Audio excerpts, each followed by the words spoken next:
बिस्मिल्लाहिर्रहमानिर्रहीम। अस्सलाम वालेकुम। वकास खान आपकी खिदमत में हाजिर है। अब तक की बड़ी डेवलपमेंट मुबैना अगवा केस से मुतल्लिक ज़हीर की जानिब से अहलिया से मुलाकात के लिए दरख्वास्त दायर कर दी गई और इस दरख्वास्त पर अदालत ने नोटिस जारी कर दिए हैं और दलाइल तलब कर दिए गए हैं। इस दरख्वास्त पर दलाइल होंगे 13 अगस्त को, यानी 13 अगस्त को मुख्तलिफ नोयत के जो दरख्वास्त हैं उनके साथ साथ इस दरख्वास्त को भी सुना जाएगा। 13 अगस्त को इम्कान है कि तफ्तीशी अफसर जो हैं वो चालान अदालत में पेश करें।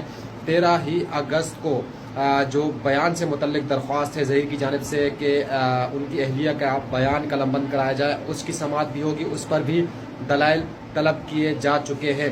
तहम ये अहम दरख्वास्तें हैं जिनकी समाअत मुतवक्के है 13 तारीख को। ज़हीर ने अपनी दरख्वास्त से मौक़िफ़ अपनाया है कि अदालत की जानिब से जो उनकी अहलिया है उनसे मुलाकात पर पाबंदी आयद की जा चुकी है। उनकी अहलिया से मुलाकात के लिए अदालत की इजाज़त ज़रूरी है। ताहम हम अदालत से रुजू कर रहे हैं, हमें इजाज़त का मुलाकात की इजाज़त दी जाए। इस पर अदालत सरकारी वकला, पुलिस अफसरान और सिक्योरिटी एहलकारों से जो है जवाब तलब किया है। वो अदालत में जवाब जमा कराएंगे और अदालत को आगाह करेंगे कि क्या इजाज़त दी जाए या न दी जाए। तहम ये एक अहम मोड़ है। अभी तक जो ज़हीर की अहलिया है उनकी वालिदा या वालिद की जानिब से अभी तक दरख्वास्त दायर नहीं की जा सकी, लेकिन ज़हीर ने दरख्वास्त दायर कर दी। ज़हीर ज़मानत पर हैं और उनकी अहलिया जो है वो अदालती तहवील में है, अदालती प्रोटेक्शन में है और जो शेल्टर होम है वहाँ पर वो रहती हैं और उनका ये कहना था, उनका सिक्योरिटी जो एहलकार थे उनसे कहना था कि वो एक ही जगह पर रह कर उकताहट का शिकार है। तो हम इस हवाले से मज़ीद आपको तफसीलात देते रहेंगे। ये अब तक की जो अपडेट थी मैंने कहा आपसे ये शेयर करता चलूँ और मज़ीद जो तफसीलात आएंगी वो भी आपको बताते जाएंगे।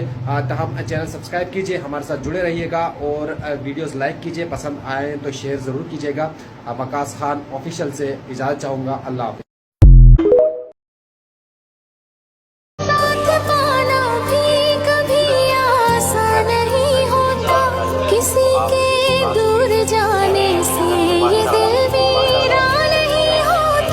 वजह कुछ और भी मिल जाती है दुनिया में जीने की, किसी की आस पे जीना भी तो आसान नहीं होता। नसीबों में ही ना लिखा हो तो वो कैसे मिल जाए, खुदा भी रूठ जाए तो क्या करे। ये दिल जो रो रहा है तो कहीं से सब्र मिल जाए, हुए जो पगडुमा हम तो क्या करें। ये मुमकिन तो नहीं जो दिल चाहता वो मिल जाए, कोई उम्मीद टूटे तो। मेरी रहमत के साथ रहना चाहती हूँ, घर वापस नहीं जाना चाहती। मैं घर से कोई भी कीमती सामान नहीं लाई और अपनी मर्जी से मैंने निकाह किया है कोर्ट में,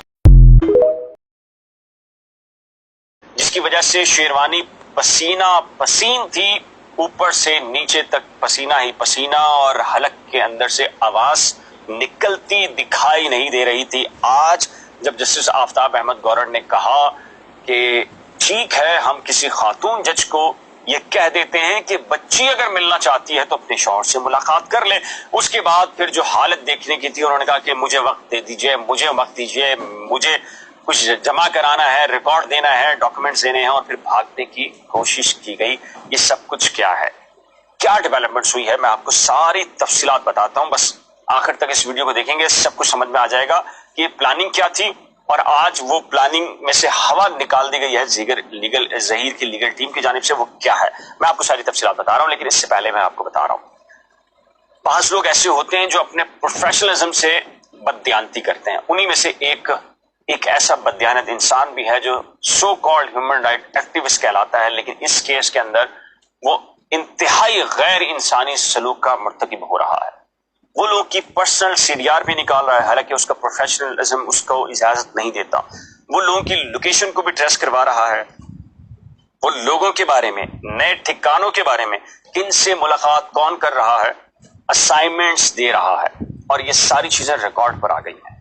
وہ شخص جس کی ذمہ داری نہیں ہے، جو کہ عدالت نے اس کو اجازت نہیں دی، وہ شیلٹر ہوم جا کر یہ چیک کر رہا ہے کہ شیلٹر ہوم میں کون آیا کون نہیں آیا، دھمکیاں دے رہا ہے شیلٹر ہوم کو، یہاں تک کہ مبینہ مغویہ حاملہ ہے یا نہیں، انتہائی غیر اخلاقی اقدار کا مظاہرہ کرنے کے لیے شیلٹر ہوم کی انتظامیہ کو پریگننسی سٹرپ دے کر اس کا زبردستی اس کی پریگننسی چیک کروا رہا ہے۔ یہ سب کچھ کون کر رہا ہے؟ آپ کو پتا ہے کہ so called human right activist. میرا خیال ہے کہ جب اس نے جس کی سی ڈی آر نکالی ہے، جس کی نکالی ہے، وہ سب پتا چلا ہے کہ کون ہے، کون نکلوا کر دے رہا ہے، کون ہے جس کو اسائنمنٹ دیا گیا لوکیشن چیک کرنے کے لیے، کون ہے جس کو ریکی کے لیے لگایا گیا، سب ریکارڈ کا حصہ ہے اور سب کچھ پتا ہے۔ میرا خیال ہے کہ کل تک 8-10 وکیل ساتھ تھے، این ممکن ہے یہ ساری چیزیں جب کنسرن فورم کے اوپر آئیں گی تو ایک آدھ وکیل بھی ساتھ نہ کھڑا ہو۔